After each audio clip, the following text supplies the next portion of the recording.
வணக்கம். நான் உங்கள் ஜோதிடர் கே பாலாஜி. இன்றைக்கி நம்ம பார்க்கக்கூடிய தலைப்பு என்னன்னு பார்த்தீங்கன்னா, வெற்றியை அள்ளி தரும் 27 நட்சத்திரங்களுக்கு தன குறியீடு எது, அதனுடைய குணங்கள் பார்க்கலாம். பரணி நட்சத்திரத்தில் பிறந்தவர்கள் குறியீடு, அதனுடைய குணங்கள். இப்போ இதனுடைய தோற்றம்னு பார்த்தீங்கன்னா முக்கோணம் வரும், சரிங்களா? இப்போ இதை தான் நம்ம குறியீடாக பயன்படுத்திக்குவோம், சரிங்களா? இந்த பரணி நட்சத்திரத்தில் பிறந்தவங்க இந்த முக்கோண வடிவ குறியீடை மொபைல் ஃபோனில் பயன்படுத்திக்கலாம். இல்லைனா நீங்கள் வேலை செய்கிற இடத்துல, இல்லைனா ஒரு ஃபோட்டோ ஃப்ரேம் அந்த மாதிரி கூட நீங்கள் இது பண்ணிக்கலாம். அந்த மாதிரி நீங்கள் இதை பார்த்துக்கிட்டே இருந்தீங்கன்னா உங்களுக்கு ரொம்ப பயனுள்ளதாக இருக்கும். இதனுடைய அதிதெய்வம் என்னன்னு பார்த்தீங்கன்னா துர்கை அம்மன் வரும். துர்கை அம்மனை எப்பொழுதுமே நம்ம கோயிலில் போய் வணங்குறது ரொம்ப சிறப்பாக இருக்கும். நீங்கள் மொபைல் ஃபோனில் கூட சாமியோட ஃபோட்டோ வச்சுக்கலாம். ஆனால் அதை விட நீங்கள் துர்கை அம்மன்லாம் கோயிலில் போய் வணங்குனீங்கன்னா ரொம்ப நல்லது. ஏன்னா நம்ம பொதுவாகவே உக்ர தெய்வத்தை நம்ம எப்பொழுதுமே வீட்டில் வச்சு கும்பிட்றது அவ்வளோ சிறப்பு இல்லை, சரிங்களா? அதனால் வீட்டில் வச்சு கும்பிட்றதோட நீங்கள் கோயிலில் போய் கும்பிட்டிங்கன்னா ரொம்ப பயனுள்ளதாக இருக்கும். அதே போல் உணவு, அதோட பழம்னு பார்த்தீங்கன்னா நெல்லிக்கனி வரும். மிருகம்னு பார்த்தீங்கன்னா ஆண் யானை வருது, சரிங்களா?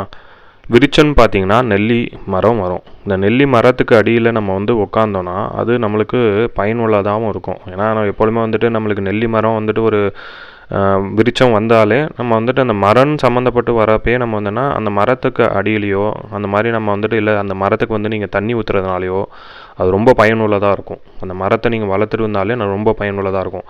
அதே போல் அந்த நெல்லிக்காயை முடிஞ்ச அளவுக்கு தானம் பண்ணுங்க, அது உங்களுக்கு இன்னும் சிறப்பாக இருக்கும்.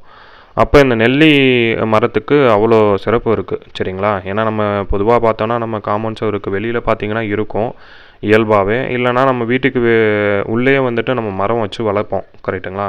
ஆனால் நம்ம பக்கத்து வீட்டில் கூட அவங்க வீட்டில் இருக்கும். அவங்க நம்மளுக்கு நல்லா வெல்விஷராக இருந்தாங்கன்னா அவங்கள்ட்ட கேட்டுட்டு கொஞ்சம் அந்த இடத்துல காற்று வாங்கிட்டோ இல்லை உட்காந்துட்டு வரதுனால சிறப்பாகவும் இருக்கும், சரிங்களா? அப்போ இதை அடுத்தது பறவைன்னு பார்த்தீங்கன்னா காக்காய் வருது, சரிங்களா? மலர்னு பார்த்தீங்கன்னா முல்லை வரும், சரிங்களா?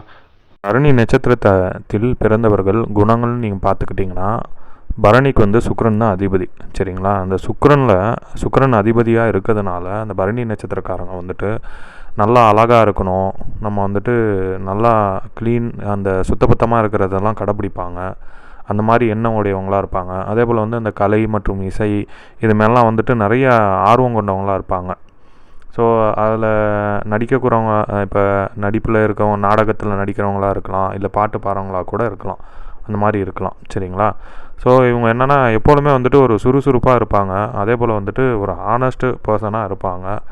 நல்ல மனம் கொண்டவங்களாக தான் இருப்பாங்க. ஏன்னா எல்லாருக்கும் உதவி செய்யணும்.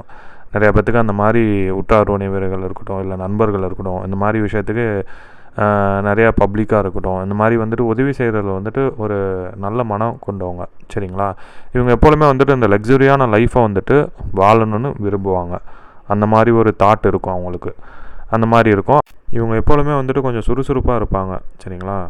அதே போல் வேலைன்னு ஒன்று இருந்தால் கூட இவங்க எப்படியா இருந்தாலும் சீக்கிரமாக செஞ்சு முடிக்கணும் அந்த எண்ணம் அதிகமாக இருக்கும் இவங்கள்ட்ட, பரணி நட்சத்திரக்காரங்கள்ட்ட. அதே போல் இவங்க என்னென்னா எப்பொழுதுமே நேர்மையாகவும் இருப்பாங்க. அதே போல் சுயமரியாதையை யாருக்காண்டி விட்டு கொடுக்க மாட்டாங்க. உதவும் மனப்பான்மை நிறையா இருக்கும், உதவி செய்கிற எண்ணம் நிறையா இருக்கும். அதே போல் யாருக்கு தானம் தர்மம் அந்த மாதிரி செய்கிறதுலலாம் நிறையா ஆர்வம் கொண்டவங்களாக இருப்பாங்க. எப்படின்னா மற்றவங்க பேச்சை எப்படியும் இவங்க கவர்ந்துருவாங்க, அந்த மாதிரி ஈர்ப்பு சக்தி உடையவங்களாக இருப்பாங்க. இவங்க மற்றவங்க இடத்துல எப்படின்னா ஈஸியாக பேசிடுவாங்க, எல்லாத்துலேயும் ஈஸியாக அட்ராக்ஷன் ஆகிடுவாங்க.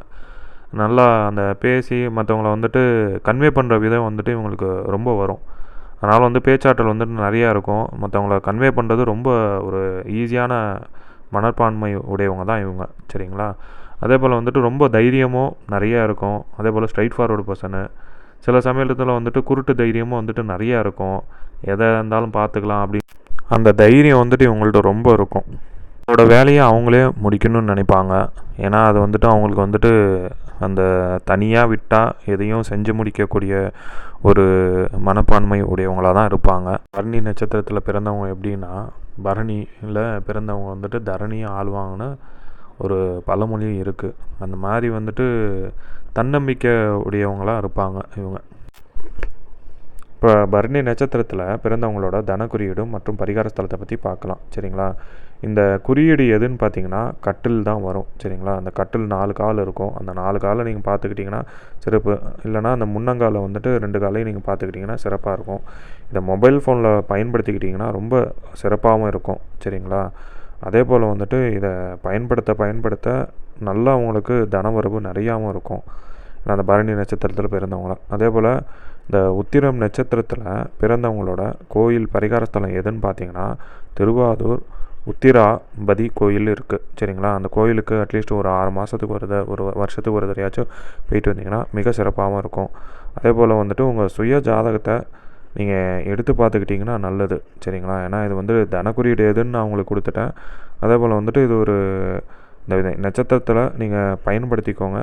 அதே போல் இந்த உத்திர நட்சத்திரத்தை வந்துட்டு நீங்கள் வந்துட்டு ஒரு பேங்க் அக்கௌண்ட் ஓப்பன் பண்ணுறதுக்கோ, அதே போல் வந்துட்டு நீங்கள் இது லைஃப் இன்சூரன்ஸு, அப்புறம் வந்துட்டு ஹெல்த் இன்சூரன்ஸு, மியூச்சுவல் ஃபண்டு இந்த மாதிரி விஷயத்துக்கும் பயன்படுத்திக்கோங்க. ஒரு நிலம் வாங்குறதுக்கு கூட நீங்கள் பயன்படுத்திக்கொள்ளலாம். சரிங்களா?